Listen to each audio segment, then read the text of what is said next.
What's up, guys? Welcome to another MarbleCast. Today I have the strength coach experience host, Joe Lego.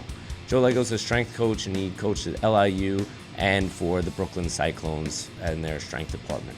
So he's got a wealth of knowledge of this sport and of building strength. We hope you enjoy this episode. Let's check it out.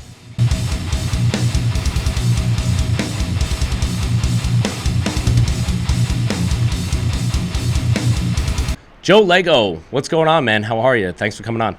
Okay. Oh, thanks a lot, man. Good to go. Just, trying to stay cool because it's 1,000 degrees out. Yeah, you're in your closet. Is it like 1,005 in that closet right there?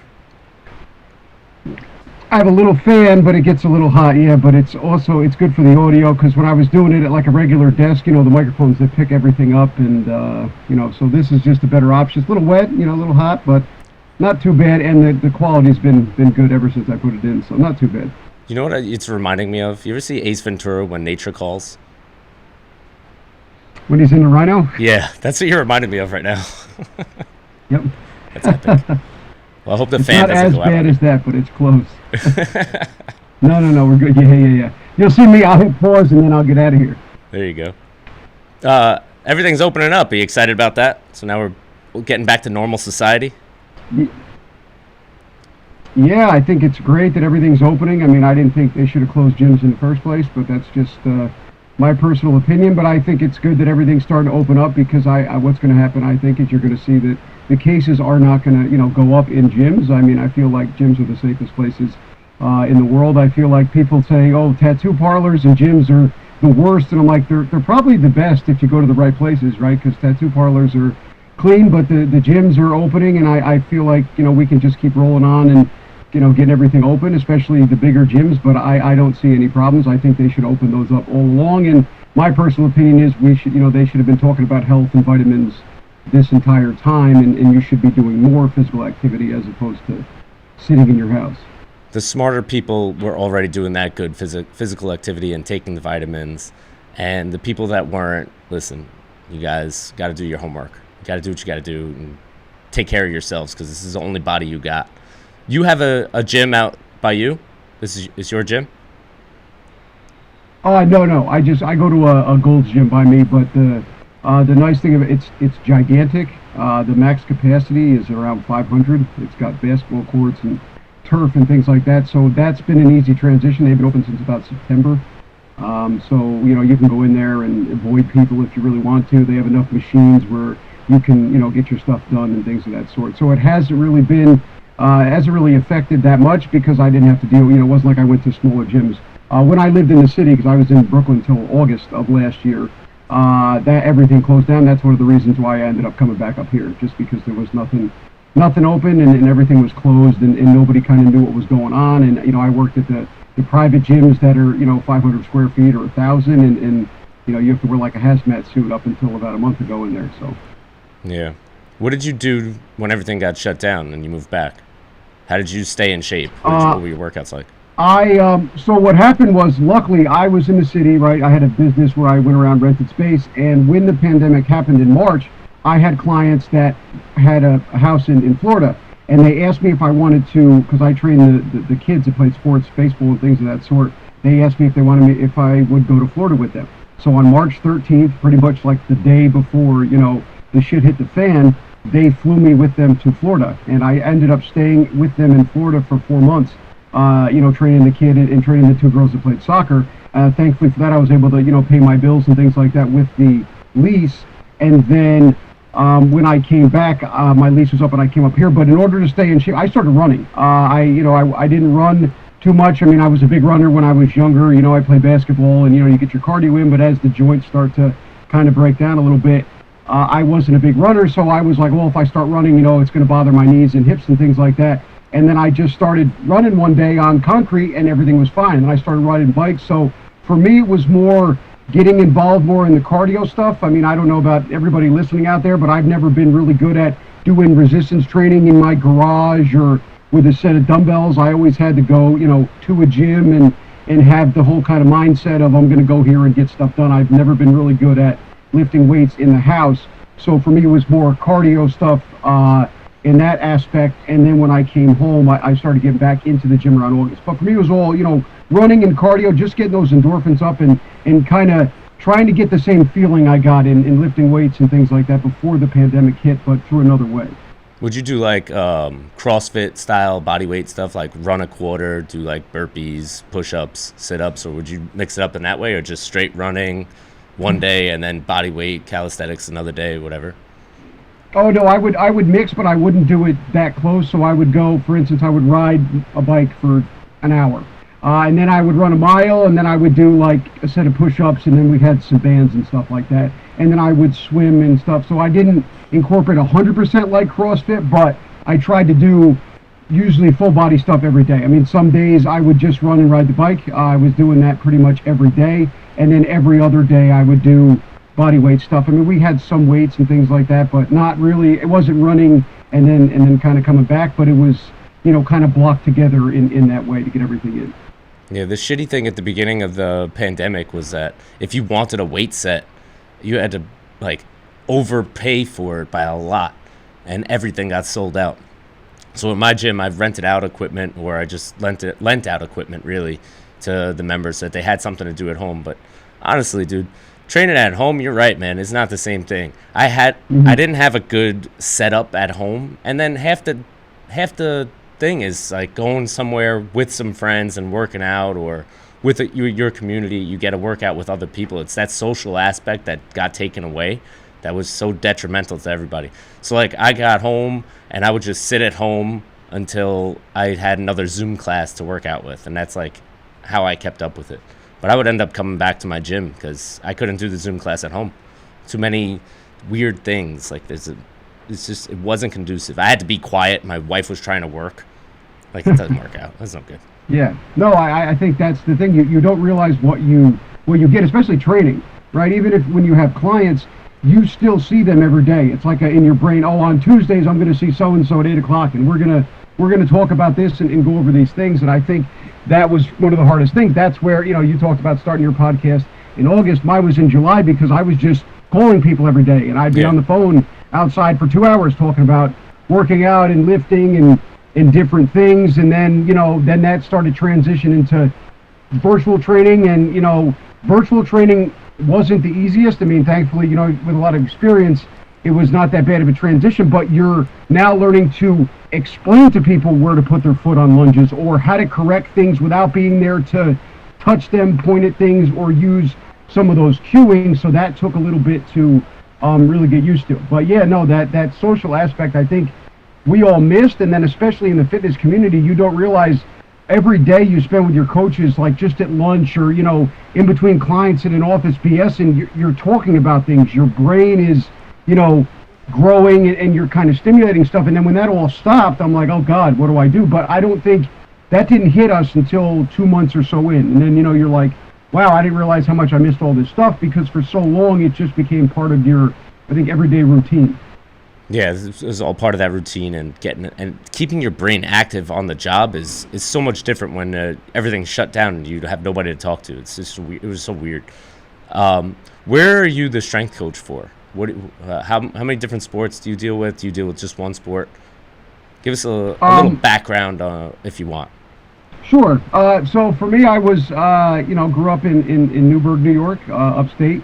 Some would argue that it's not upstate if you're from, depending on where you're from, in relation to the city. But I played basketball, and I was introduced to weightlifting early, and I actually got hurt doing deadlifts like everybody else, being taught the wrong way. And then, went to college and had some problems as well. So basically, after getting hurt, nobody had a clue. So I got involved in strength conditioning when I went away, and I ended up going to school in Brooklyn at LIU.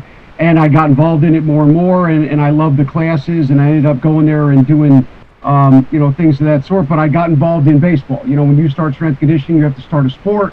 For me, I played basketball, so I didn't want to do that, but I got involved in baseball because of that aspect between the pitchers and the position guys. When I was younger, in my senior year of college, I got exposure to every sport. I went to Texas for football at TCU and baseball, and then eventually I went into the minor leagues for baseball. And then I was a strength coach again at LIU in 2018 for baseball and softball. And then after that, I did my own business. So predominantly it's general pop, but younger athletes is what I transitioned to after I came out of professional baseball, because I identified that at 12, 13 years old, if you teach the wrong patterns, you're kind of screwing the kids for the rest of their lives, right? If you have a kid who's got even good genetics, it doesn't matter if he's learning the wrong patterns, if he's not learning things that are perfect, or not perfect, not efficient, then when you get them or when they go on in their careers, they're going to have issues. And that was something I identified not only in the minor leagues, but in college. I would get these kids that are 16 years old, and their patterns are a disaster, and I'm like, what happened? Oh, I've been lifting with so-and-so at this place since I was in the 8th grade, and, after I was done with that, because now you have to take a kid who maybe got drafted in the first round and is worth millions of dollars, and I'm trying to explain to him how his squat pattern's wrong because of these things, and they're like, what are you talking about? I'm a first rounder, and I don't need to learn anymore. Or, you have a guy in the big leagues, and you're like, what do you I made it, so why are you changing my patterns? So I was like, all right, there's got to be a better way, and if we can get to them early, that way, if you learn how to squat and deadlift and hinge and all those basic patterns at an early age, as you go up through the ranks, it doesn't really matter who your strength coach is or where you are, because if you already have that pattern and already have that stuff in your brain, now you're able to just go there and kind of adjust. Okay, in high school I worked with so-and-so, my pattern's good. If I, now that I'm in college, wherever you are, exercises are still the same, and as long as my squat form is good or my hinge or my rotation, I'm not going to get hurt and my career is elongated. So it was just an effort to say, okay, if I can teach younger kids and get to them early, the more I can better the patterns and the more we can, get those early reps in while they're growing, that's not going to, get them injured.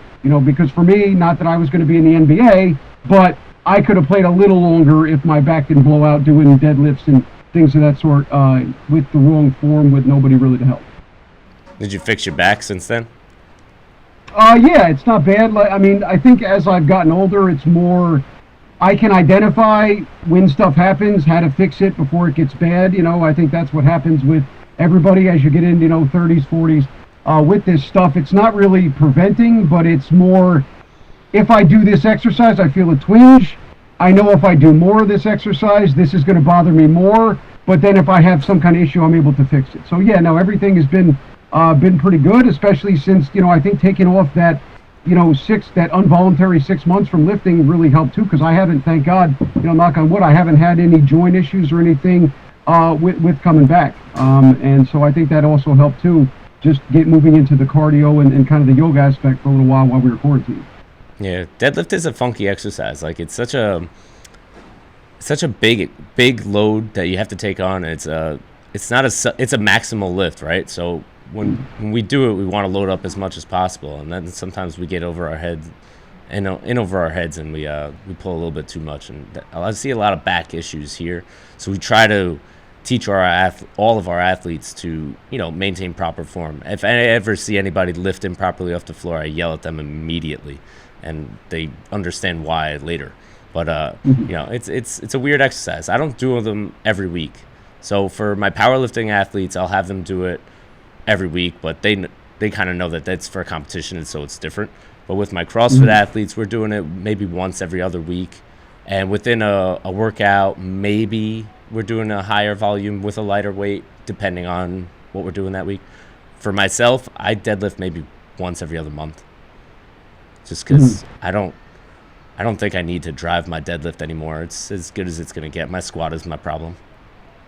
So. Yeah, I think it's also one of those things where it becomes taboo almost, because once you get hurt with a deadlift, it's I don't do deadlifts anymore, or this, or it's even there's so many ways to get hurt if you're taught it wrong, right? If you're a good deadlifter and you use your glutes and you know how to brace, you're fine. You can deadlift all day. But I think if it's done wrong, or you get some coaches that get, I'm sure you've seen it in the power, some of the guys that the powerlift, they get caught in the Russian stuff, or they start doing the Bulgarian systems and they blow their back out, and then you have, some issues there. I mean, I've had issues too with where you have athletes or teams where the person before me was real big on, Eastern Europe block stuff in the 60s, and they deadlifted every day, and it's 5 sets of 1 and 8 sets of 1, and the intensities, and then what happens is they end up getting that back pain, they end up having those issues, and then it almost leaves like a scar, and then they're terrified. So I mean, I love the exercise, but I mean, I think it's just one of those things.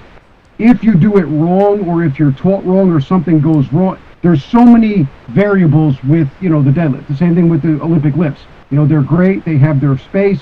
I think they're phenomenal. But if you do them wrong, there's so much stuff that can kind of go wrong. That's kind of why it's, sometimes to be tentative when you're teaching those things. I don't like when people want to teach them to a group of 50 people. I think that's, extremely dangerous because of the technique, sound, and everything that's involved in it. Yeah, a smaller group with the weightlifting stuff is always best. You can't teach 50 people to do snatches at once. You'd never be able to keep an eye on all of them. You'd have to have multiple coaches around. But, weightlifting, teaching it to anybody, honestly, anybody could learn how to do it. You start with a PVC pipe, you start with an empty bar, and you just go through the patterns. And as you get a little bit better with it, the weights will go on, and it's fine. If I'm talking about performance coaching, like something you're coaching like baseball players, do I think a snatch is super necessary? No. Do I like power cleans? Yes. Do you use a lot of deadlifts for your athletes? Because sometimes I think that going heavy deadlifts is not super necessary for those athletes, because if they're not a strength, like baseball is not really a strength sport in a sense. It's a performance sport, so they have to be athletic. Am I loading up on heavy deadlifts for them? Is that going to be beneficial? It depends on what position they're. So how do you approach the different athletes, different positions? Is there a way you program for a pitcher versus a catcher, or how's that go? When speaking with the, in terms of the deadlifts by position, I do change stuff, but mostly upper body for the pitchers and the position guys. Going through, like if we went through a whole cycle, in the off season, they're pretty much the same with the volumes and stuff. But I do emphasize more, arm, I hate the word arm care, but like arm patterning, I guess you want to call it, because it's not really arm care. It's, where we're trying to reestablish the patterns and just make sure that your shoulder is strong in certain areas. But that all stays the same. I am a big proponent of deadlifts. I love deadlifts, especially I'm a big Louis Simmons guy in season. I do 6 sets of 2 at 95% because of the low muscle shearing, because of that, ability to raise the serum testosterone and to get that, power production up. I was doing it in college with guys, day of game, a few hours before, when without the muscle shearing to raise the serum testosterone, and we had great success with the velos and stuff. So to answer that, yes, I do use the deadlift. I like the deadlift a lot better than the squat, especially in season, because if you teach them to do it right and you teach them how to fail, the risk of injury is extremely low. If you're coming up and, I'm watching you and I'm seeing you're not going to get it, or that, the bar speed isn't there, we drop and then we're good to go. So I use a lot of deadlifts with both. In terms of the only person that's pretty much different with the leg stuff would be a catcher. I've done it more getting them really involved in how they feel, because they're squatting all game, because they're the most beat up on the field.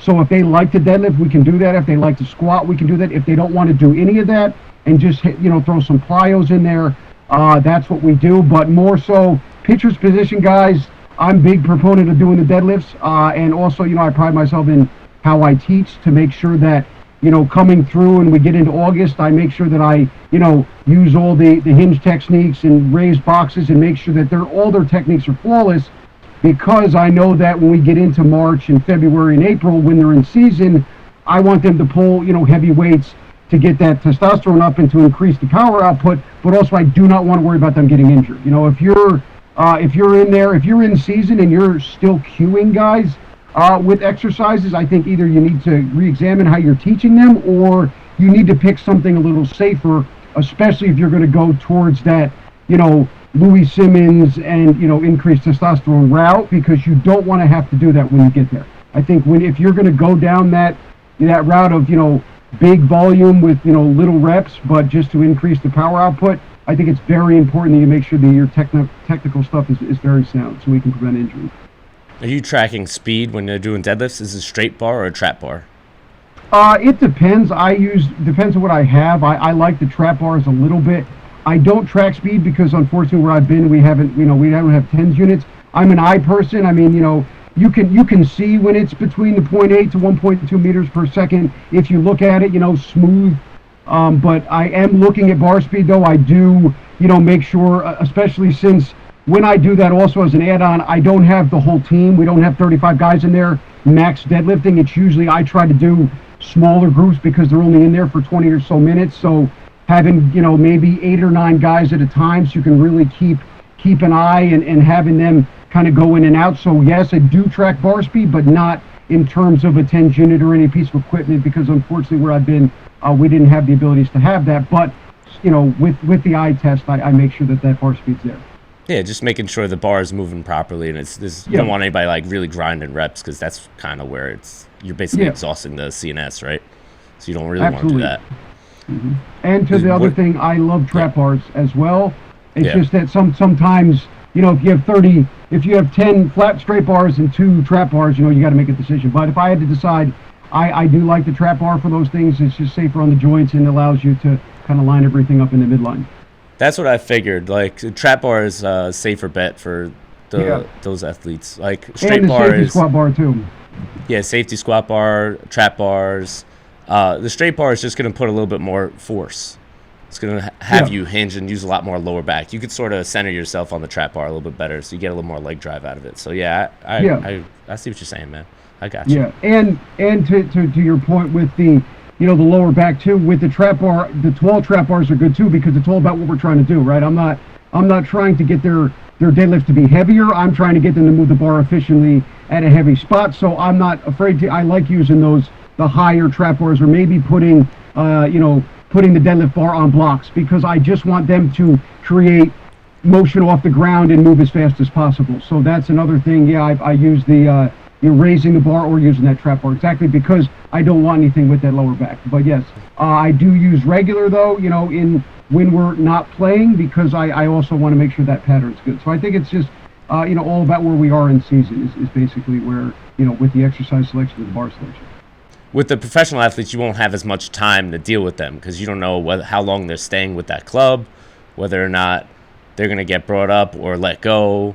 And with the younger athletes, you have a little bit more time to develop that skill and develop that strength. So what's the difference, and how do you approach the different age of athlete? For me, it's always been the younger kids. It's all about how they are and how they move. I've seen kids that are 9 years old that move, nice and graceful, and then you have the kids that are 16, 17, they're not as good. So for me, it's always make sure we get those main patterns. We want them to squat. We want them to learn how to hinge, rotate, stand on one leg, bilateral, unilateral, all that stuff. But I think it's more where the kid is individually. So I love using the deadlifts, right, regardless of age. But if the kid's not ready, we're not going to use that. Or I'll stay with the trap bar a lot longer. I think the introduction to the bar is based on age, because you see a lot of kids have trouble getting to that position, especially taller kids. A lot of pitchers that I've had, youth that are 6'3", 6'4" at 13, 14 years old. It's a lot harder to get them in there. So also height comes into a play. So it's more how big the kid is, how athletic or how understanding of their body they are at what age. And then in relation to professional, when you're up there, they don't do any of that. I mean, they trap bar deadlift, but we don't use off the thing. And most of the time in season, they don't want to touch them because they don't want to get hurt. So you don't get to do a ton of stuff. And in terms of what they're doing, it's more figuring out where they are. As you said, right, they might go to a different club, or you might have 10 minutes or you might have an hour. So that was always the hardest thing. It's just figuring out, okay, we have to go on a road trip for the next 5 days. We're going to be sitting on a bus for 20 hours. What are we going to do in the weight room? Because this is the only time we're going to be in the weight room between now and next Thursday, let's say. So that's a constant battle. That's always, again, it's more talking to, how do you feel, right? What's been working? How do you like what's going on? I found a little success in a lot of the guys like the potentiation of like 5 sets of 2 at 85% on, say, like a trap bar deadlift with a little bit of box jump. And then like a med ball throw, and then that's it. And then they go on the mound and they feel great. So pulling back the volume and not trying to do 45-minute full body stuff. With them, it's more, asking them and how do they feel, and then kind of relating that. I think that it's a negative and a positive for me, because you get feedback right away when they go on the mound, but also if their velo's not up and they don't feel good, it's a failure right away. So there's that kind of balance right there on that line. So you were the strength coach for the Cyclones for a while, right? Yes. How'd you get that gig? Thankfully at LIU, there was somebody there that knew one of the people in the organization with the Mets. And then that combined with my the resume. I had about I interviewed with the Rockies, the San Francisco Giants, and the Mets. And when I decided to be a strength coach, that's more I was just kind of into class, taking classes in functional strength and things of that sort, and I got really interested into it, and I was skilled in understanding kind of how the body moved, and I just went full bore. So I was a volunteer intern at LIU when I was there, and I was at Iona. And then I was fortunate enough to go to TCU and work with baseball and football in the summer of 2012, and then I was a graduate assistant. And I was in charge of baseball and softball at LIU. And then I was there for a year and a half, and then I ended up leaving early because I got hired in my last year of grad school. So thankfully, it was just I knew somebody, through networking, and then when I was able to get my opportunity and the door opened, my resume and the things that I did in the past were good enough to get me ready to go into that realm and kind of be accepted into that role. So I think it was just real important just to make sure, with the volunteer work, I was ready when I got there. Because when I first went there, I was scared. I didn't know what to do. And then you get there and you realize I've done this before. Actually, what I've done was harder than this because, usually in colleges, smaller colleges and things like that, you're by yourself. It's only you and you're responsible for everything. And I think in our realm, there's some confusion about nobody really knows what we're supposed to do, meaning some people just want you to do weight programs, others want you to do speed and weight programs, other places want you to do everything, and then there's some people that think every time the kid moves on the field, you're responsible whether it's a positive or a negative. So by putting myself through those things and being exposed to those things with great coaches coming up, I was able to get that opportunity and stay there for around 3 years. When you got there, did you have to have like a meeting with the manager and discuss what he wanted for his players, or did you just go in there with a plan and sort of pitch your plan for the athletes and then get to work with it? Or how did that go? I had no input whatsoever. You have no no input whatsoever. Basically, it's a pecking order and it's big. You have a senior advisor, and then you have a head strength coach, and then you have a minor league coordinator, and it was whatever the minor league coordinator said we did, and he wrote it down, and it was it. If it was on the piece of paper, you had to do it. I started not getting away from it because I didn't want to, I wasn't one of those people that can go do my own thing, but I did tweak a little bit. But in terms of what you're supposed to do, that's probably one of the reasons why I exited. We had no say. There was no say in exercise selection.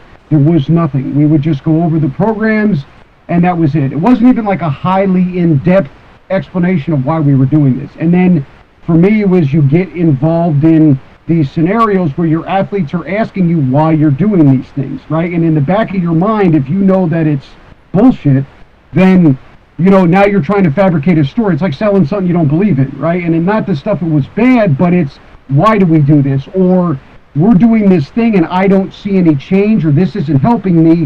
Why can't I do that?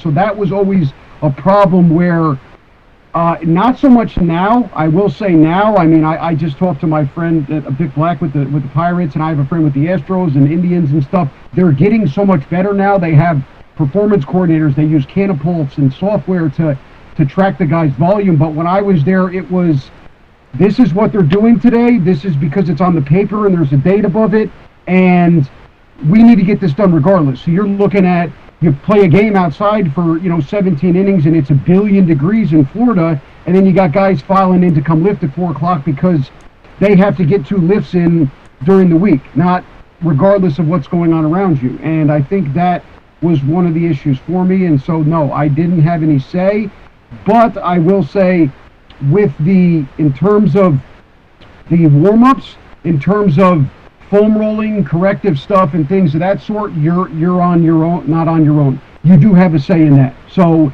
if you want, if you have a guy that has hip problems or different things, you can implement, cars and things of that sort. So the prehab stuff and the warm-up stuff, working with the athletic trainers, you can do those things. You do have free kind of range to do that. But in terms of the weightlifting and the conditioning was not up to you at all. And in my experience, we didn't change either in the 3 years. We did the same thing. And then kind of the last thing for me was we had Mike Borowitz as our senior advisor, who I loved, and he's amazing as a strength coach and just as a human being. And we had all this wonderful stuff that he would go, and we'd go in there in the wintertime and train the big leaguers. And then we get into season, and we slowly stopped doing the things that he did. And then we got into season, and we're doing maintenance at 3 sets of 12 on bench press. And I'm like, where did the stuff we were doing with him go? And that's when you get senior advisor, minor league coordinator, and there's all this order, and there's too many people that want to change things. So that was the hard part. Do you think that there's just a misunderstanding of the way programs should be run by the head office, the higher ups? Just like they don't want to see their players get hurt, obviously, so they cut the program in a certain way that sort of made sense to them years ago, but doesn't necessarily make sense for the players now. Absolutely. I think one of the problems in our field is always that E word, right? The ego. Because not only do you have it between your coaches, right? I mean, I've heard stories about coaches firing strength coaches because people say that the team is good because of the strength coach. And you have terrible stories like that, but I think it's ego. It's nobody wants to be responsible for getting people hurt, but then again, if you have somebody that has more power than you and they think that this thing is hurt, then we have to get rid of that, right? So in relation to what we were just talking about, me doing Louis Simmons stuff at 5 sets of 3, the morning of a game was very, very taboo, if you will. What are you doing? Why are they maxing out? You're going to get hurt. And I'm like, no, they're not. So I think that science thing gets in there, but I think it's all ego. And I think that we have to, as I guess a family, if you call it, in the fitness industry, because everybody's so close, and I'm sure you've noticed with your podcast, the more people you talk, we're all the same. We all think the same, and very rarely do you see somebody that's like left field, and you're like, geez, I don't know how he's involved in this. We all kind of want the same thing. I think we need to learn. We need to share, like you and me are. Talk about different things, because I'm not going to take your stuff and what's the difference, right? It's all about the athletes, and then with the coaches, having a better understanding of what's going on and what you're doing and then if you don't want to learn it, that's great, but then you can't put in your 2 cents, right? If you're a head coach and you want to have a say in what goes on for strength conditioning, then we have to have meetings. We have to sit down. We have to talk about what you want and then what I can do to kind of make what you're doing is better. I mean, that's where I had the best in the minor leagues. My pitching coaches were phenomenal, especially my last year, and he would say, look, this kid's not getting his leg up high enough to come through, and he's not as efficient. Fix him. So I would take him on hurdles, and we would do different things, and we had a great relationship. He'd come back to me, man, I don't know what you did, but when he came in the 7th inning, he was phenomenal, and we should do more of this, and that camaraderie. But I think it's just more, if you want, as a head coach, to get things done, tell your strength coach what you want, and then let him do what you want in his way. And then if you're a coach who doesn't want to be involved in that, then stay out of it and just say, you know what, then you do whatever you think is best and I'll deal with it. But I think you have too much of, everything's our fault, or only things are only our fault when it's bad, or you have coaches that do this thing where they're like, I don't want them to do this. And then that's it, right? I don't want the kids to lift heavy in season, they're going to get hurt. And then they slam the door. And there's no rhyme or reason, right? Because if you broke that down, why are they going to get hurt? What's the reasoning why they're going to? They don't get hurt because of the weight. They get hurt because of, like we talked about before, the techniques. And, right. I'm sure you've dealt with it before too. Why are they doing Olympic lifts? Why are they doing this? Why they, people just see some tidbits of things. And it's not, my favorite is you have coaches that walk in your weight room randomly and they're like, why aren't the guys moving? How come these people are standing around? And it's more of, we're resting. We're resting. These are the things that deal with. So I think it's just a misunderstanding, and I think we should continue to try to communicate as a group and just increase that pecking order, right? All the way from the head coach down to us to the ATs. We should be like a molded group, like a spider web. There shouldn't be openings, because all that's doing is affecting your athletes. Well, it would make sense if everybody had their specific jobs like they do, and they did their jobs. The manager of the team manages the team and does all the situational things. Who's starting? Who's in the lineup? The strength coach deals with all the strength of the athletes. The pitching coach deals with the pitching. The hitting coach deals with hitting. It just makes sense, right? So if they're telling you you're not doing your job or you're doing it too well, then what the hell are we doing here? What kind of organization is this? Everybody's got to work together. You're all trying to win. You're in the minor. Yep. Go ahead. No. And then in the minor leagues, though, the coaches have no say in the lifting stuff either. So college is a little bit different, but in the minor leagues too, the coaches don't. That's all high up stuff. Yeah, but then what do you hire the coaches for? To just run the program that they write? Well, the head guy. So the head guy tells us what to do and then oversees us, and then we carry it out. But then the big leagues is like another country. So then you go to the big leagues. They have their own strength coach. They do different stuff. They have different equipment. So that's where you have, that's always the hard part is like and then they're moving constantly. So it's always hard to establish. And then when things happen on one area, and then you have a kid that has injuries, right? And you're the only strength coach or whatever that wants that can get through to it, because you have those athletes that you get hurt once and strength and conditioning's the devil, and then we have to go through kind of that thing. Now they get sent up, so that's always a hard, difficult thing. But the sports coaches in the minor leagues they don't talk about the weightlifting stuff. So the manager of your team and the pitching coach are not there. In college, it's a little different. That's a lot more that you're dealing directly with them, and a lot of times they don't. Depends on where you are, but they don't really leave you alone. Yeah. Or there's too much going on. There's a weird thing. I don't know if you're familiar with Noshan Moreno from when he was on the Broncos. The running back. I've heard of the name, but I don't. Maybe I've heard the story. Yeah, what's the... So I'm just curious. Like, he's an NFL running back. And then in the off season, he joined a CrossFit and started CrossFitting. And then he came back from where he got to training camp, and he was like 20 pounds lighter, but he was faster. And then he got injured. But would that be his fault for not following protocol and just joining a gym out of nowhere? Or is that the Broncos' fault for not having a strength coach program for him? I don't understand what the hell happened with him, because he just joined a CrossFit gym. Not that listen, I own a CrossFit gym, but if I have an NFL running back come in here, he's not doing the regular classes with them. He would have to do a bigger program, something a little bit different. Yeah, let's be realistic. Him working out with the regular class is not going to be the same stimulant as him working out with other athletes and people trying to, be football players. But it was just a weird situation. I was wondering if you heard about that. I didn't hear about it, but I've that's been an argument a few times in college. I think that the problem I think it's both parties' fault in my opinion, because we had some issues when I was in college and I was first starting out. We had a lot of guys doing CrossFit, and I think that the problem I think it's faults on both. I think the team should make it so that whatever they're trying to accomplish, the player is more involved, and what the player wants and what the team wants in terms of their physical preparation should be on the same page, right? And if you want if you want the organization to go one way, but you have a guy who likes doing other things, you should be able to compromise, because then what happens is, if you have a guy like that, they probably either didn't have anything for him, or whatever they were trying to do didn't really work for him, and he went off on his own and started doing CrossFit, right? And then there's no kind of grip whether CrossFit calls it or not, but that's going to be the identifier. So I think it's more both parties being accepting, right?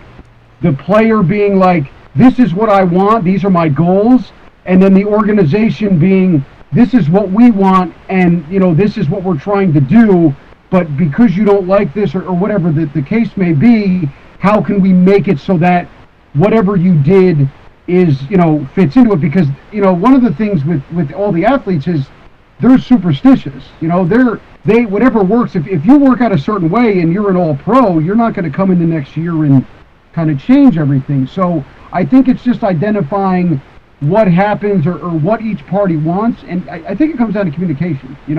This is what we're trying to do this year with the team, but this is what you're used to. How do we merge that? Because if that happens, you see these things. I think that's a direct result of, I want something, or this is what I'm used to, right? Because he wasn't a rookie. and then the team wanted to go in another direction or whatever, and then you go out and do something, and now you get hurt. Or they let him on his own. He's always been on his own, and this time he just happened to do CrossFit, and he happened to get hurt for the first time, and then CrossFit becomes the scapegoat. I don't think it's CrossFit's fault. I mean, listen, an NFL player walks in my gym, I'm going to coach him. I don't give a shit. But it's up to him to actually, you got to go do your job. I'm going to do my job here, but I'm not your strength coach for the NFL. This is my gym. I'd coach athletes in CrossFit, weightlifting, and powerlifting. I'm not the NFL strength coach, so I'd fully blame him on that whole decision. But not that I'm saying CrossFit would be bad for these athletes, but it has to be a specific type of CrossFit. Absolutely. And at that point, it's just strength and conditioning. Like, let's be realistic. CrossFit is strength and conditioning, and the sport of CrossFit is a whole other thing entirely. So let's not get that all confused. Like, I think CrossFit's great for the general public. You're moving around. You're learning how to squat. You're learning how to press. You're learning how to deadlift. We're doing some weightlifting stuff. But in the NFL, when you're already developed as an athlete and your specific task is to run really fast while 400-pound people chase after you, it's a different story. It's a different sport altogether. Absolutely. And I think the NFL, it's always a bad marker for what works and what doesn't, because it's not supposed to work.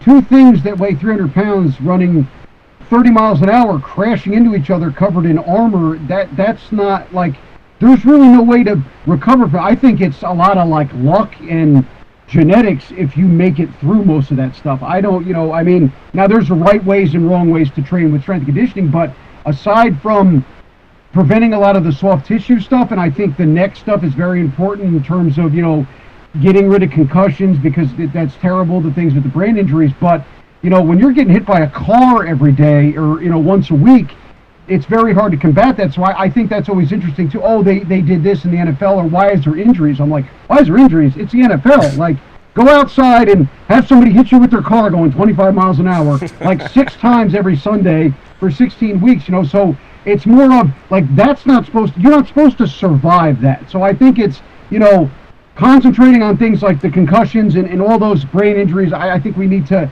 get rid of that, and we need to address that, and that needs to be spoken about more, and more awareness to those things. But on the other side, if a guy does CrossFit in the offseason for the NFL and then pulls his hamstring, I don't think it's CrossFit's fault. I mean, there's a lot more, and as you know too, we get caught up in that volume thing. Baseball right now, like, I'm a Mets guy because I coach a lot of the guys and I love following them, and what happens is they're all pulling their hamstrings.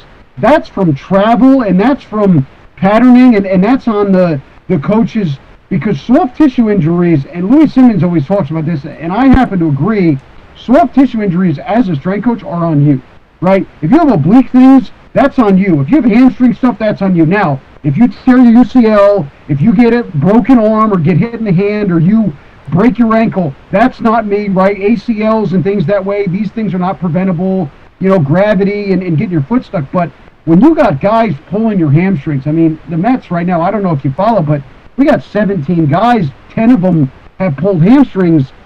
It's a problem. I mean, the nature of the sport, but somebody has to talk about hydration and ways to figure things out. I mean, most pulls come because guys try to stop with their hamstrings. They don't engage a glute. That's not the base's fault, and that's not the travel's fault. That's on the person that's trying to help them, be there. And I think those things need to change. I don't think you should have pulls, and not 1 or 2, right?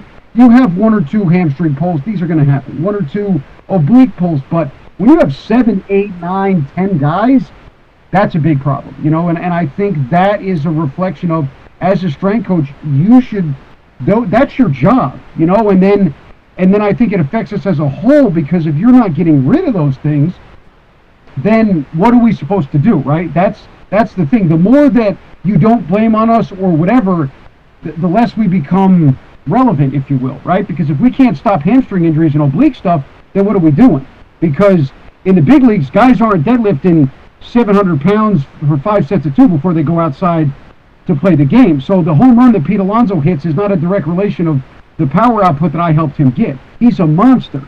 However, because he's so genetically gifted, my job now becomes keeping them on the field. And to go back to what you asked before, the difference is, in college, you make direct impacts, not only psychologically making them better human beings, but you can make them better, throw harder, swing harder, run faster, make better plays. You're trying to teach them how to take care of their body, right? Teaching them, hey, if this hurts, this is what you do, or this is off, this is how it feels. That's your job. As you go through the minor leagues and get higher up, it is no longer your job to teach them, to make them stronger, to hit balls further, right? It is your job then now to take this genetically gifted person and not screw it up and keep them in there, right? I mean, I've seen stuff in the minor leagues that's every guy we used to take to the gym, right, because they all love lifting, wink, wink, they would all be in the basketball court. It'd be like a dunk contest. You got first basemen doing 360s, and they're all strong. So it's no longer becomes, power output. It is now, how can I keep them on the field, and how can I teach them about their own bodies so that when they're not with me or when they're in the middle of Kansas playing in the minor leagues, we can, they can identify what happens and we can start to address injuries, right? Because it's just, the volume is there, and I think the misconception is, especially in the NFL, you're not trying to get guys stronger. They're eons above everybody. However, we're trying to keep them fresh to play in these unorthodox things that we call sports. Yes, I was talking about that with Coach Matt Gary. He's a powerlifting coach. I don't know if you know who he is. And his biggest thing is, for us, we're strength coaches, is keeping the athlete available and healthy. So in terms of the baseball season's a long season, the athletes have to be available to perform. If they're not available to perform, then they're wasting time or they're injured. It's no good. So keeping the athletes available and keeping them, they're also, they have to be on top of that as well, being available to play, to perform, to get on base or whatever. And do you think that the hamstrings is more of a problem with how the game is played versus not necessarily the athlete? What I mean by that is they're constantly traveling, sitting. The entire game takes 3.5 hours. A majority of that is them either standing in a position waiting for something to happen, or they're in a dugout sitting waiting to go back on the field or hit a bat. Then when they finally get a bat in their hand, they swing and they have to run as fast as they can to first base, which is basically you're going from, even if you warmed up at the beginning of the game and you have 2 strikeouts where you haven't moved, and then your third at bat, you hit it on the ground, you got to leg out a single or whatever, an infield hit, and then you pull your hamstring because you haven't done anything for 2 hours. Yeah. I think it's a little bit of both, because I feel like if it was the nature of the game, everybody would have pulled hamstrings, right? So I don't think that it's just genetics that separates the guys that pull and the guys that don't. I think to be able to fix it, you still have to look at patterning, right? Because I think it's like a stacked deck against you. So now with the traveling, right? Because we already know, I'll admit, baseball is the most let's get injured game that there is, right? You sit down, you stand up, you could stand in the outfield for 3 days and not move, and then all of a sudden, you got to go as fast as you can. So there is that aspect, but I also think there needs to be more addressed to the patterns, because I think if it was solely on the game, there would be a lot more. So I think it's a combination. So say, okay, we need to learn, or we need to teach them, or make sure that their hip flexors don't get too tight, so we don't get that anterior pelvic tilt, so we don't have the extra stress on the hamstrings, and we need to teach them how to decelerate. We need to teach them how to use their glutes and not their hamstrings. And I think if we did that, it would just be able to cut down on a lot of the stuff, because yes, it is the way the game is, but at the same time, I think a lot of those things can cut down. Now, this year might not be the best because we just had the pandemic, but also you have the oblique stuff, but because you had guys that threw 30 innings last year, and then now they spent predominantly most of their time throwing in bullpens. I think there should be more effort as well to mimic the game. Meaning, if you're going to go take swings in the cage, right, time out how many times in between pitches. It's about 17 to 25 seconds, give or take. But have them take swings every 25 seconds, and then take 5 swings and then go sit down, right? Try to do those things, because if in a game you're, taking 5 swings and then you sit down, go play the field, then you come back to bat, and then the next day or whatever, your practice for that is to sit there with a curveball machine and swing and swing and swing and swing and swing, you're going to overuse. There's no way to kind of avoid that. you're going to get tired, right? The oblique injuries come because you lose the ability or are never taught how to hold the internal obliques into the pelvis to keep kind of everything together. And then when you swing, your glute is activated and your inner obliques are activated to keep everything kind of together. And then what happens is that doesn't happen because you don't learn, or you are unable to hold that, and then you overswing, and then you're overstretching the oblique, and then we get pops. So it's just being able to identify the volume, right? If you take 5 swings in a game and go sit down, you're good. And your obliques can learn how to do that, and we can transmit power nice and easy that way. But now if I go take you and we take 40 swings in a row like this on a cadence, we're going to have some problems. Same thing with bullpens. You got to throw, okay, how many do you average? 17 pitches. Great, let's throw 17 pitches, then let's go sit down for 5 minutes, then come back. Not go throw 40 pitches in a row, right? And not to say they don't do that, because like I said, since I've been there, this stuff has been amazing, what I've seen, everybody I've talked to, but I think it's just more identifying your sport, identifying the things that we can't change, and then being more proactive to try to eliminate the injuries that directly come out of that. Because the hamstring is all this nature of the game, and then, guys being ill-prepared or having patterns. And I also think, too, the dehydration stuff, the electrolyte stuff, that shouldn't be an issue. It's 2021. You should make sure that your guys understand what being dehydrated is and making sure they're hydrated before games. You shouldn't have guys, cramping up and things of that nature. It'd be nice if everybody listened to all the facts and were really good about hydrating and not going out and staying out too late and not drinking too much or doing all of their mobility work. It'd be great in a perfect society if everybody listened to their coaches and everything was all right. But exactly. You got to fill that practice time. Some guys don't respond to a lot of volume. Some guys respond to a lot of volume.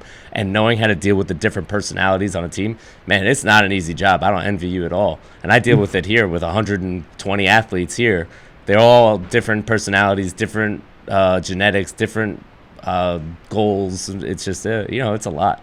So it gets fun. It gets interesting. I love the personalities. I love the change. Yeah. I think in order to do that, I think we, again, bringing up ego, a lot of times, and I've seen this in private sector stuff, guys that train professional athletes but have never been there, and what I mean by that is that they'll teach a certain thing, or they'll emphasize one thing or the other, and then I've had issues because you come out and say, look, they don't do this, right? They don't run this way. They don't do this. Nobody's going to care about this specific thing that we're spending 3 weeks on when they go back to the minor leagues.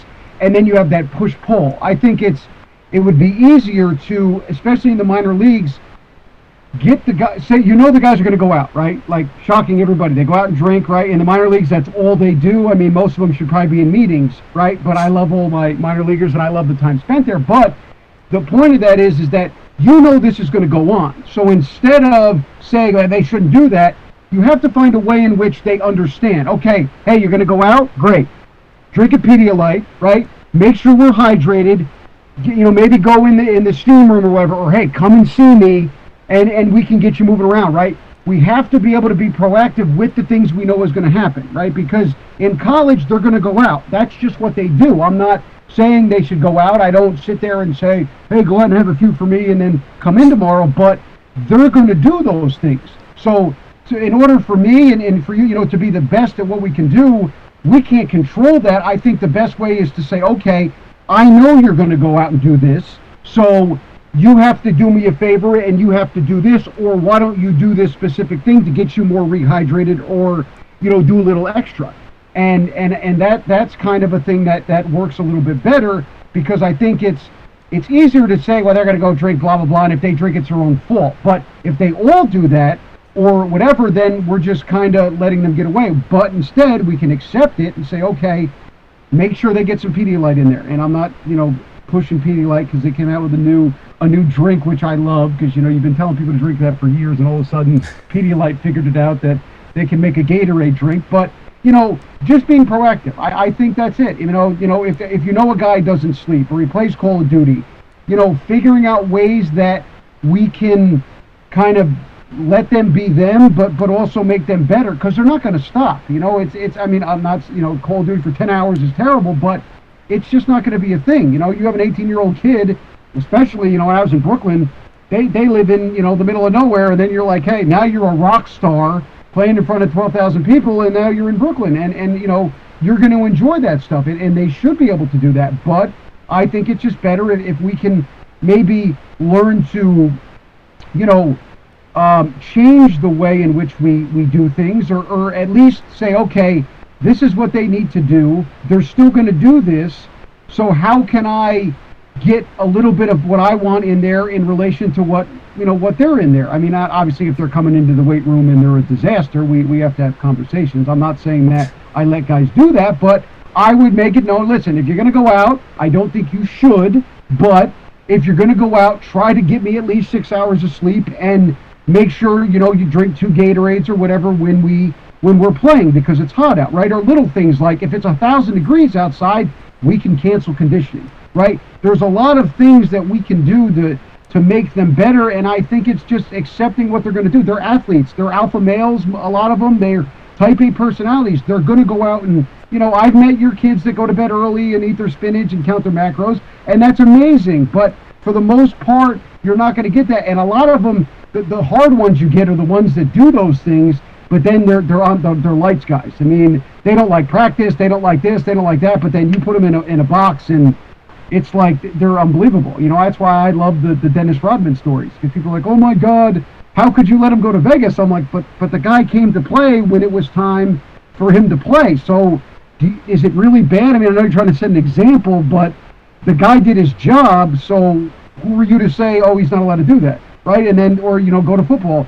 Chad Ochocinco talking about McDonald's. I'm like, no, it's not the best, but he's one of the best receivers with the best feet to ever play the game. So does it really matter that he eats McDonald's? You know, I think a lot of those things are, you know, it works both ways though. You know, guys can get away with it, but also too, then well, this person does this bad thing, so I can do it too, right? And then we got to sit down and say, yeah, but you're not Michael Irvin, you're not Dennis Rodman. Yeah, I think if there's anything that we proved in the last year during this pandemic is that you cannot control people. They're going to do what they want regardless of whatever you tell them is better for them. We're going to find a reason why that's not true. Mm-hmm. Or we're just going to do what we want anyway, because whatever, who cares? So you can't control athletes. You can't control anybody. Everybody's got to take responsibility for themselves. Listen, you're getting paid to play this sport. You're getting paid. You have a contract. If you show up and you do shitty, it's not my fault that you did shitty because you went out last night and you did shit. You know, It's your fault. Now you know, don't do that. Or do what you want, man. It's your contract. I'm not going to get fired because of you. Yeah, absolutely. I think it's, you know, you're an adult, you know, and I think that's one of the things in the minor leagues when you hear stories about guys that do some stuff, but at the end of the day, you're 17 years old and then you sign a contract and you're an adult like this, you know, so there is some segue there. So I think it's, you know, being able to program or to put things in that accounting for the things we talked about. Okay, my guys are going to be dehydrated. All right, so how do I, right? Guys, there's going to be travel. Guys are going to be dehydrated. Sometimes not going to be prepared. How do I make sure that maybe my warm-up or my pregame stuff addresses all that, even if I have a guy that's stumbling in here, you know, having a rough morning? You know, not that that's good. Like, I'm not sitting here and saying, oh, yeah, it's great that all of you guys go out and drink. But a lot of times you have an independent variable that you can't change, right? It's the same thing with the general public. You have a lot of trainers, too, that, oh, guys show up, you know, my client shows up late, right? Or he's not into it, right? You probably hear that a lot. Oh, there's a guy I hate training because he doesn't care as much as I do about fitness. And I'm like, yeah, but they have a job. They don't really like fitness. That's why they hired you, right? As much as everybody likes to think that everybody that walks in there, they're like watching exercise videos, and most of them don't like to work out. So they're coming to you for advice. So if they come in for a half hour and they're late, you make it known that this is how much money I'm going to charge you for the X amount of time, but at the same time, give them something to do in the half hour, right? I'm sure you've had people that come in that have high-end jobs, and they're disasters on certain days. And they'll look at you and say, look, I'm not snatching today, I'm not running, I'm not going to do this, but I want to do something, I came here. So now you can change around what you're doing and what you expect them to do, and I think that makes you a better trainer. I have a lot of clients, thank God, that I love, and it's more so because you're able to kind of convert what you're doing. And I think that's another thing, you know, shifting over to the private sector, you have trainers that are all about fitness, right? The guys that drink the black water and eat the boiled spinach and they ride their bike to the gym and Not that there's anything wrong with that, but they get mad when they get clients that don't leak and bleed fitness, and I'm like, yeah, but that's not what you're trying to do. Nobody's going to love this as much as you and I do, right? There are people out there, right? It's my sanctuary. I love it, but I understand my clients aren't going to not go to parties to go to the gym or things of that, or they're not going to say, you know, for dinner tonight, I'm not going to eat this cheesecake because I want to get up at 7:30 tomorrow and have a coffee and go to the gym and have a nice empty stomach and feel good. So you have to be able to kind of, you know, convert what you're trying to do. And I think that the variables are big, and there's not, in both sides, athletics and the general pop. What are you going to deal with all the time that you can't change? I run a bank. I'm going to be stressed out. So me yelling at you for an hour ain't going to fit it.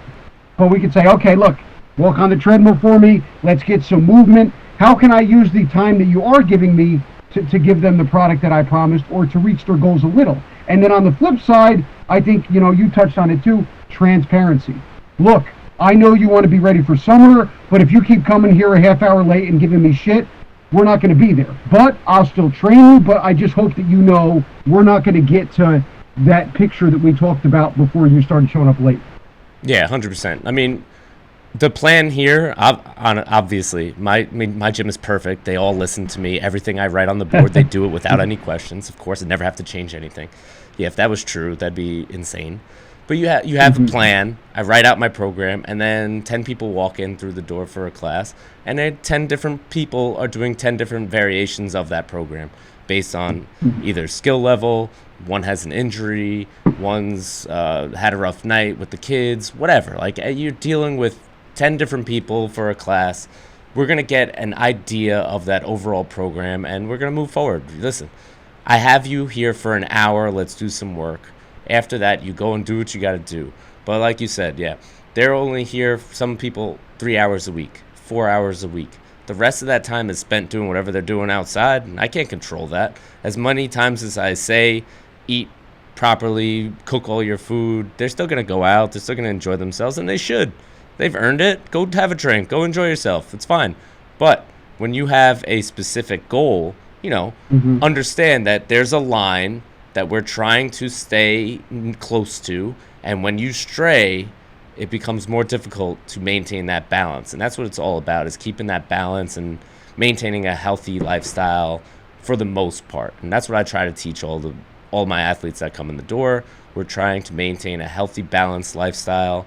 I'm not trying to change you completely, but if all you eat is pizza and cheeseburgers, or maybe you don't eat at all and you don't know how to cook, you know, let's adjust that and try to see what works for you and what works best to try and get you stronger, get you a little bit healthier, and we'll push you out the door and you do what you got to do. Yeah, absolutely. I think it's addressing the goals, right? Understanding what do you want, because they might come in and say, look, I want to move around. Great, then I don't got to worry about your diet, right? And I think it's and also too, one of the things they do at corporate gyms, which I don't like, and this is a tactic, but people that sign you up for stuff, make you promises, then they start shoving a bunch of supplements in your face. And I'm like, well, that's not a good idea. And they're like, why? I'm like, because if I give you this program that's supposed to be amazing, and then I give you all these supplements that are supposed to make you He-Man, and then they don't work, what are we going to go back on, right? And I think that's always another, you know, I usually look at it this way, and from what you're saying too, you do the similar stuff, is I offer a little bit and I expand, meaning we start with the workouts, right? And then we elongate the workouts a little more, add more volume. And then after we get that down, then we add another day. Then when they're there 4 times a week for at least an hour, then we start screwing around with the diet, right? And then as we get better and as I know I can trust them more, now we start adding more and more things for them to take responsibility for. And by doing that, you know, you are able to, you know, you introduce stuff. And then I think, you know, the best thing in the world with fitness is, I think, our biggest, not problem, but in an age of, you know, we want admiration right away. It's that in fitness, when you first start working out, you feel like shit, nothing happens. And then if you do everything correctly, after about 90 days, you're going to start to see some real changes. And then what happens is you automatically on your own don't want to eat that bad food because you know it's going to affect that progress, and you want to continue to push yourself. The only problem is that you don't get into that feeling until you've committed to being consistent in the diet and in the working out over a long period of time, usually past about the 60 to 90 day mark. Yeah, you got to get it, put in the time a little bit. And even sometimes it's longer than that. Like some people just don't buy into the program right away. And they need a little bit of time to adjust, but they sort of see it and they're like, okay, I get it. Especially with CrossFit. Like I don't try to oversell it. Listen, you know whether or not you want to be here based on the first or second visit. Like you'll know this is for you, especially my environment, which is a lot more weightlifting heavy. Like we're a CrossFit gym, but we emphasize powerlifting and weightlifting. So we do a lot of barbell work, a lot of jumping, a lot of gymnastics and stuff like that. But, you know, I'm not going to appeal to everybody. I understand that. You walk in the door, try it. I won't chase after you and be like, hey, when you come back, why aren't you here? Why aren't you here? You coming in? Like, listen, I got other people to worry about. If you want to be here, I'm open. If you're not, see you later. We tried. No problem. No big deal. I mean, that's just the way it goes. Yep, this is my brand, and if you're not into it, then it's not a big deal. You know, I never believed in the tailor-made stuff, because when you start to do that, you start to get away from the things that you're not good at, you know, and then it's, oh, well, we do this because they want to do that. I'm like, yeah, but do you know how to do this? Right? Like, you see that sometimes with like boxing. Oh, my clients said they want to box. I'm like, have you ever held pads? Have you ever thrown, you know, it's not like this easy, you know, I mean, now if they're just, but I think that's very important, kind of stick to your guns, you know, and not going out and trying to convince people that your way is the best. Since you're a CrossFit person, I want to ask you, you know, just do a question. What do you think about the comment when Rich Froning was involved, right? Because I'm a big Rich Froning guy, and I do follow the CrossFit Games because I love it. The thing about him where people said that he wins the CrossFit Games and he doesn't do CrossFit. I think that was why I loved him, because he looked at it as a sport, and he figured out how to train to be better at the sport. Were you saying Rich Froning, or are you saying Matt Fraser? Rich Froning. When he was, you know, they said he's not doing CrossFit. People thought he was just supposed to do like the WODs on the computer in preparation for the CrossFit Games, but what he did was he did stuff, you know, to make him better at the movements that he was going to be, but he periodized it like a strength coach. Yeah. I mean, you know, it's a sport. He's not doing the WOD of the day. He's doing a fucking strength program and a conditioning program, and he's doing a legit CrossFit sport program. Like, the CrossFit Games are absurd. People that train for that are insane. I applaud all of them. I can't do it. Like, I see even the local competitions. Like, dude, I'm a weightlifter. I like Olympic weightlifting. I like to compete in it. It makes sense to me. I like powerlifting. It makes sense to me. CrossFit I like as a general program. And I talk about this with a lot of other CrossFit owners, and I'm just like, I get nothing out of competing in CrossFit because I don't know whether or not I really did well. Like, even if my fitness improves, like, the workout was not the same. I came in last place, which means that I really did shitty, even though maybe my times were better. I really have no idea. So when I do the CrossFit Open with my gym, one, I don't put a lot of effort into it, but I come in like 30,000th place. And if I tried, what would I come in, 15,000th place? Like, I don't give a shit. Where am I going to go with that? So I don't really need to compete in CrossFit to feel good. I like to do CrossFit to feel good, just as its own program. Like, so him training a strength and conditioning program to be better at CrossFit, yeah, 100% makes sense. Even Matt Fraser said the same thing. He's not doing just straight CrossFit. He's doing different styles in order to improve his times. And first of all, when you do CrossFit, you have to improve in swimming, weightlifting, gymnastics, mountain climbing, bicycle racing. They had one where they jumped over those wood planks. They hadn't had, sometimes they just throw them like this isn't even a thing. Some of the stuff is, I'm like, it's unbelievable. Nobody can do this. Do you see the one, I think it's his last games he did, what's the one where he had to stop? Oh, they rode 3,000 miles, they rode 3,000 meters on a rower, they did 300 double unders and then ran 3 miles. Yeah. I was like, that's insane. But yeah, no, 100%, I agree. I think what separates them is their proficiency in weightlifting. I really think that if you look at the guys, Froning was a freak, and then Fraser's an Olympic champion. I think personally, you know, I've talked about it before with one of my other colleagues, it's all about weightlifting proficiency. If you can lift weights, if you can do Olympic lifts proficiently over and over and over again, it doesn't matter how tired you are, and you're strong, I think you have your eons ahead, because all the other stuff is all about cardio and just pure will. Yeah. You know, like, but But if you can overhead squat 400 pounds, and you know that, I mean, the cadence of Rich Froning is amazing. You know, double Fran, 60 clean and presses in a row, and there's 3 seconds in between. But I think that's always the thing, right? It has nothing to do with, you can run around all you want, but that proficiency in Olympic weightlifting and being able to kind of bang out a snatch at 90% of your max, regardless of how tired you are, I think that's, you know, what we'll continue to see in the games, because it doesn't matter how much stuff you can do, right? It doesn't matter how, because theoretically, if it was all endurance, you'd have these people that are skinny doing all this, but it's not. I think it's the middle of the ground guys. It's the athletic guys, right? Fraser and Froning are about the same. I mean, Fraser got a little gigantic as he started winning some more, but they kind of had that baseball athletic build. Yeah, but, you know, yeah.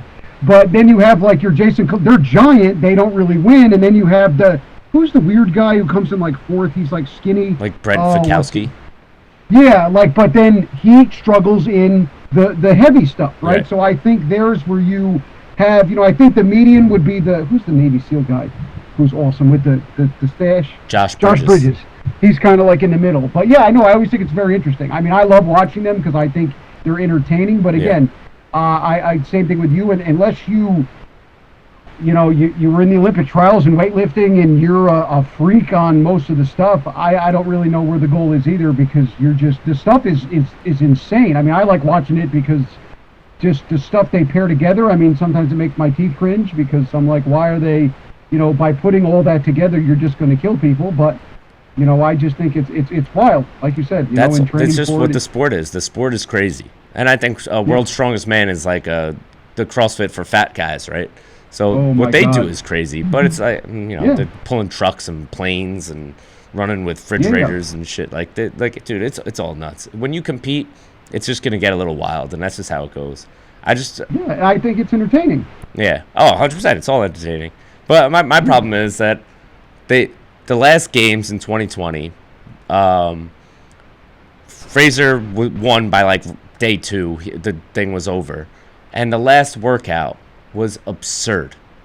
It was a Murph style workout. I don't know if you know if you're familiar with Murph. The mile run, 100 pull-ups, 200 push-ups, 300 squats, mile run. So it was Murph style with a vest, mile run, 100 handstand push-ups, 200 I think it was 300 pistol squats. There was something else. I don't know if it was 200 pull-ups. It might have been 200 pull-ups. Each leg or 150 each? That's crazy. I think 150 each leg. And then you got to run another mile. This is like that. Like out the last workout, you're gonna do that. Everybody's done. That's it. The game is over. Yeah. What do we need to destroy people for? But listen, whatever. Yeah. No, 100%. And I also think that one of the problems is that, like, to bring up the steroid thing. Oh, why would they take you? I'm like, if I could pick a sport that you but you were gonna take growth hormone in, it would be that. Oh, I have to recover in 10 minutes to do this stuff. Yeah, no, right, you're right. I mean, I always look at it as, and I feel, and I always wonder, I feel like people confuse, like, the CrossFit Games and CrossFit, right? I think people should identify the CrossFit Games as a sport comprised of what CrossFit was created, and now it's kind of taken on its own Godzilla, if you will. Right. But what you're doing and what the workouts are not what's in the games, you know. And I think a lot of, I'm sure you have people that show up and they think they're gonna, you know, go swim in the ocean out back and then come in and do handstands. But I think that's what needs to, you know, to change that. I think it'd be good if they start sticking it on ESPN and not on, you know, you got to watch it on your iPad, but also identify as a sport. You're a sport, you know, this is the sport. This is your thing, you know, and who knows, maybe you might see some guys who don't necessarily part of block gyms, but now can go in there. And I think that would be interesting. You know, even if you don't necessarily have a gym that you work out of and you're not the best guy at this set gym, if you can qualify for the qualifiers, I think that'd be fun. But I think importantly is, you know, to identify it as a sport, you know, and not, you know, oh, it's the fittest person on I don't know, because if I had you shuffle left or do a bunch of side lunges, they might all blow their ACLs out because they don't move in a, you know, a lot of times there is no lateral movement in 90% of the things that they do. But I think, like I said, I love it. I do respect it. You know, when I was younger, it was, oh, it's stupid. But then as you get older, you know, you start to analyze it. But I also agree, you know, I think they should analyze it and make it a sport, make it a known sport. It's like soccer and football. It's CrossFit, right? And then we can get away from, because everybody, thinks that, all the gyms, you're going to go do the same things on the games, and they don't realize that it's not the same thing. Yeah, it's not the same thing, but yeah, it's definitely getting there. It is the sport of fitness, and CrossFit has changed the fitness industry. Like, it's become something completely different. In the last 10 years, there's no question that it's changed everything. So yeah, I love it.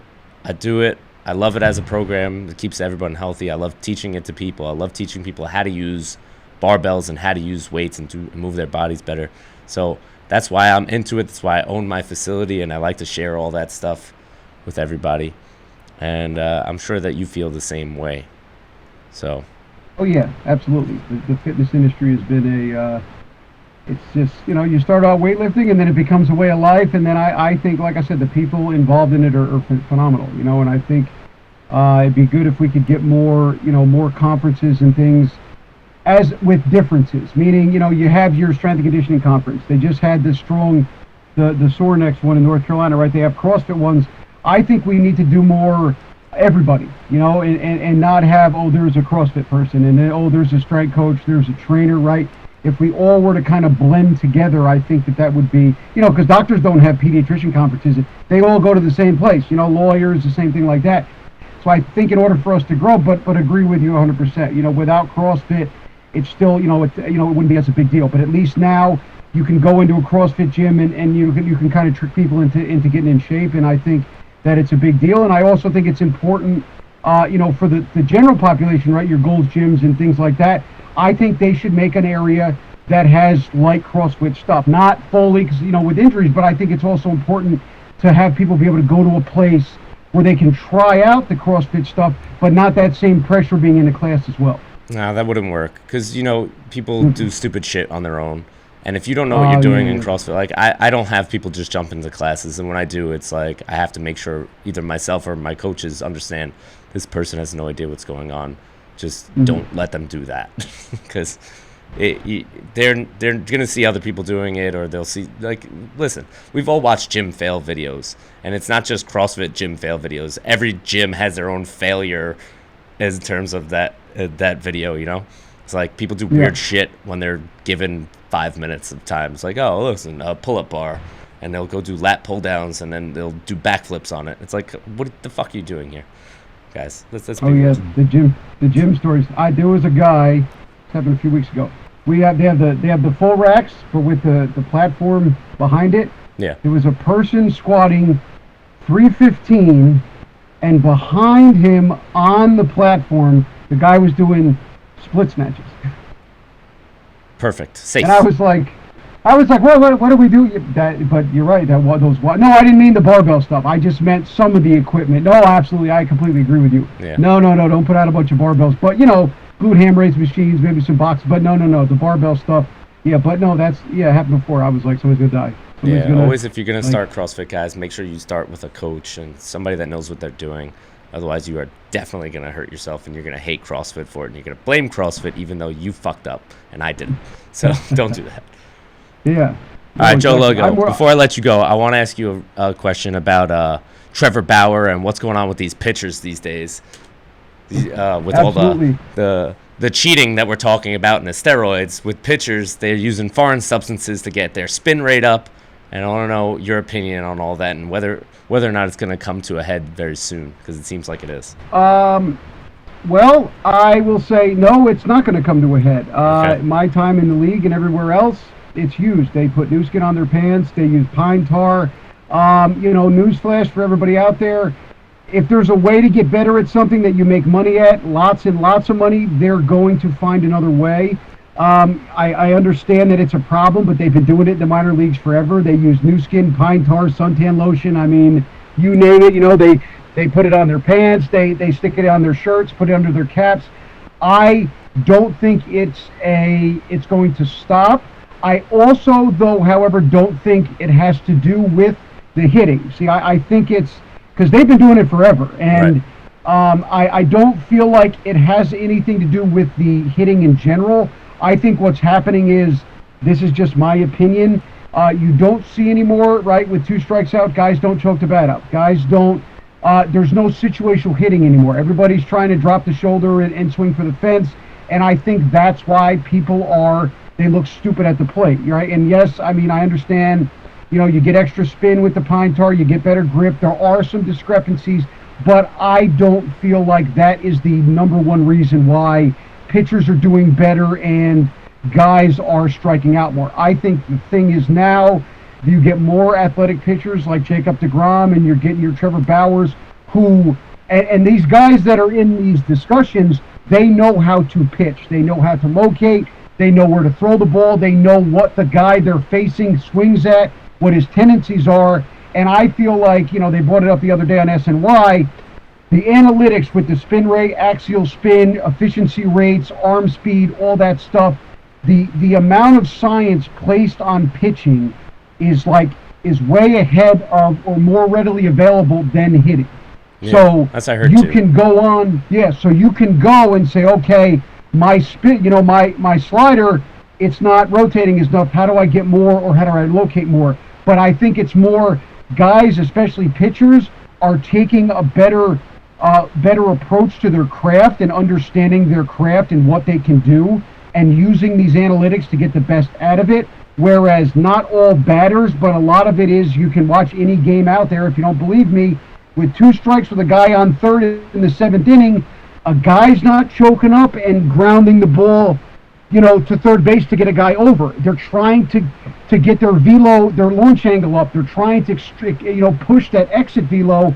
And I think that battle is bad, because as a pitcher, if I'm trying to get my velo up, I'm going to overthrow, right? But most of the time, if you're trying to overthrow, after about the 3rd ball outside the strike zone, we have to fix, or else we're going to get taken out of the game. As a batter, you can keep swinging as hard as you want, and eventually you might hit the ball, you might not. So I think that is, a pitcher who's trying to get the most out of his body has to make adjustments, whereas batters and hitters, you don't see the adjustment. So I think, I'm not saying that the pine tar and the new skin and those things aren't helping, but I also don't think that's the reason for the low batting average pandemic. I think you're seeing more guys at 100, you're seeing guys that are learning how to pitch with the 100, and now you're seeing all kinds. I mean, I don't know how much baseball you follow, but if you look at the Padres, Hugh Darvish throws 7 pitches, and then when he feels like it, he throws 97. And then you have Blake Snell was on the other day. He's probably got one of the filthiest sliders / changeups, in the game.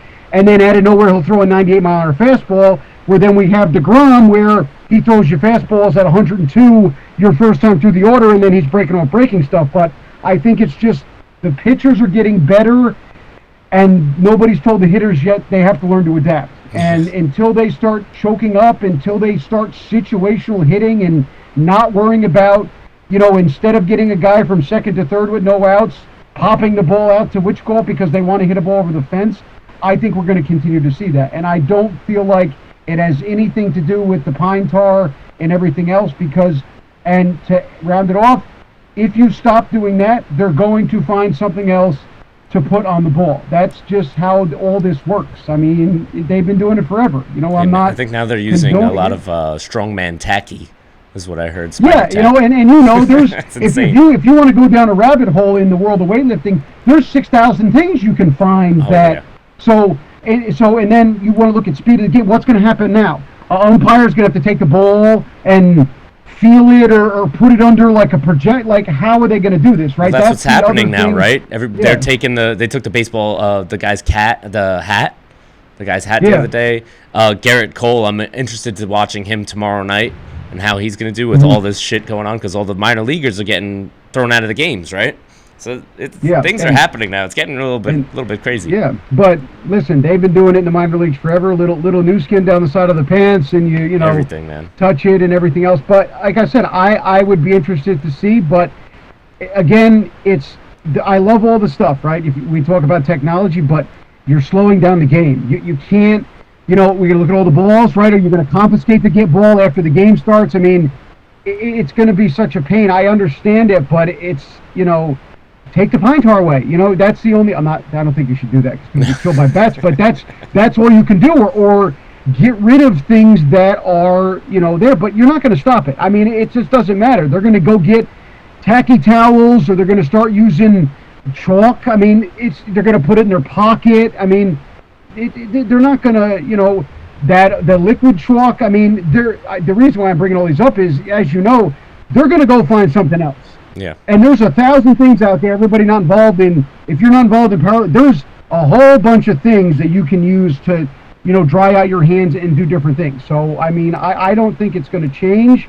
I think it has to do with a lot of it, but I also don't think, listen, Jacob deGrom can put whatever, you're not hitting 102 miles an hour at the letters. You can do whatever you want. I mean, you can give people tennis rackets. So I think that's another thing. I also hope it doesn't discount what the pitchers do, because, like we can bring up the Astros, they're doing good, but it's like, okay, but what are they doing behind the scenes, and that's going to be the kind of course of events, I think, for a few years, because it can't be from what they're doing. And to touch on them, I don't like it because I have a friend that works for them. The stuff they're doing is amazing. In terms of performance, they're like way, way over here. They have analytics and everything else, but right when it was becoming onto a head, they got caught for cheating. So all that now is taken away because their success in the playoffs has nothing to do with analyzing volume and getting guys to do things and using Nordic tests and a lot of those things. It's now cheating. I think there's an acceptable amount of cheating that goes with any sport. It's when people overdo it and try to get away with too much, and that's when it becomes a problem. So I think that's what's going on right now with the pitchers and with the Astros. What was it, 4 years ago, when they're hitting garbage cans? Like, come on, guys. We understand that everybody in the league is cheating, but you don't have to hit garbage cans and make it so apparent like we can't tell. Everybody knows what's going on. Yep. At least, that's what I said too. At least Bill Belichick, he didn't try to hide. He took a guy and a camera and he said, stand here. And then he videotaped the stuff and they're like, are you recording our things? And the guy was like, yep, my bad. Here's the tape. Like, there was no, like, he didn't have in like a pen or, a camera in their shoe. He was like, hey, you're going to stand here and record all this stuff. If anybody says anything, just admit it and hand them the tape and then run away. Yeah. But you're right. I think it's too much cheating. But again, there's money involved. Everybody's like, why do they take steroids? I'm like, are you kidding? Because if you're in the minor leagues, making $600 a week, and somebody's like, hey man, if you take this thing, you now make $11,000 a week, and that's your livelihood. I mean, why not? I mean, that's it. I mean, it's people are like, oh, that's terrible. Why would I do that? Because your whole life, not just a little change, like your whole life is completely changed, right? And then if you make a career, you're 3 years, we just made $1 million off of something, so I think that's always a thing. And then in the NFL, in my opinion, if they didn't take GH, they'd all be dead. So there's another, the marijuana conversation and the GH stuff over there. I mean, my favorite thing was Ray Lewis tore his tricep off the bone. We'll say it again, off the bone. And 6 weeks exactly to the time he had surgery, he's running around the field making shoestring tackles with the same arm he tore his tricep off. If you're not on stuff, then I'd like to, understand what's going on. So, like I said, I think there's really good. Yeah, or he had a lot of Toradol. But like I said, I understand the the steroid stuff. But at the same time, it's a give and a take. I mean, I think in baseball, to be honest, if they would regulate the amount of GH they could take, the game would last longer and guys would get hurt because, everybody, I think that one of the big points too, it doesn't make them bigger. They're all freaks without juice. It helps them recover, right? Your Barry Bonds, they went a little, as we talked about, they went a little too far out the door with that. But for the most part, the guys that you see, getting popped, it's not that they're stronger, it's that they're able to stay in the game and on the field. And you talked about it before, and I love the point is, and somebody told me years ago, a guy that I know that taught catchers, and he said, you could be the greatest catcher on the planet. You could be the best pitcher, best fielder, whatever. But if you're on the bench, you're absolutely nothing. Right. You don't even have a number, you're not even there. So it's all about staying on the field and staying in the game. And what those drugs do, they work, and B, they help you recover. And so that's going to be a thing, now. And I think that you have to monitor those things. Yes, they're dangerous. I'm not going out there and saying people should take them. They're very dangerous. You have no idea what you're doing, and they should be monitored by a doctor. But I also think I don't like how they're always taboo and it's terrible and they're evil for doing it. And I'm like, I don't think so, because you look at your Tiger Woods. He got LASIK surgery. I'm not taking anything from Tiger Woods. I think he's one of the best golfers to ever do it, but he can read putts a little better. So what is the difference? I even had a conversation one time about somebody. What if you play a sport and you're in high school, right? And your parents don't have a lot of extra money, and you have to train on your own in your backyard. But then you have somebody whose parents or whatever may have lots of money, and they have the abilities to hire a full-time private trainer and put you in a gym, and you're able to play on different teams and get exposed to better competition. Doesn't that give you an advantage over somebody that didn't have that? And that's not even drugs, but you're getting a performance advantage right there, because I was able to start at 11 years old with a coach, and you weren't, just because of our financial situation. I 100% agree, man. The world is not fair. Let's just put it that way. Mm-hmm. And if anybody believes that all of their sports and their heroes are doing things as pure as white, then they are sadly mistaken. I'm certain all of them are doing some crazy shit, and they should be, because it's their job. If someone told me I couldn't drink coffee in my gym, I would probably do something even worse. So this is the way it goes when you ban certain substances and we tell people they can't do stuff.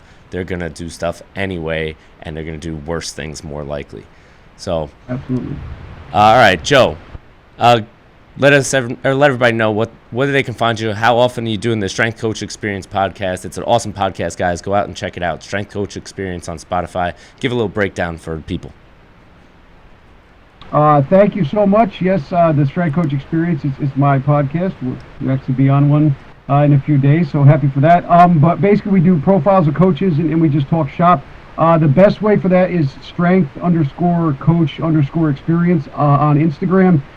Same thing, Joe Lego on LinkedIn, and also email at strengthcoachexperience@gmail.com.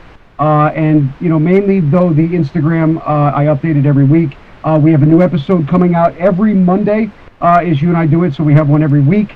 And then I usually put posts and updates and things of that sort on there. And also, to anybody else listening too, I am doing a big live kind of roundtable show in a few weeks. So if anybody's interested too, get your questions out and stuff like that. But best place to reach me is on that Instagram page. And like I said, always down to answer questions, anything you want to know, experience, jobs, things like that. I love helping, and just thankful to be on this podcast, share my experience, and hopefully that we were able to help some people out and get some information out there. Awesome, man. I appreciate your time, and I appreciate you coming on here and talking to me about all this stuff. It was awesome. Had a great time. And remember, guys, age is inevitable. Weakness is not, so get out there and lift some shit. We'll see you next time. Thanks for listening. Thanks for watching. Thanks for watching today's MarbleCast. We hope you enjoyed this episode. Hit that subscribe button so you don't miss out on any content. Check out our Spreadshirt shop to grab some swag, and if you would like to support the MarbleCast, please head over to anchor.fm. All of the links are in the description, and it helps us out to keep the channel running. Thanks so much, guys. See you next time.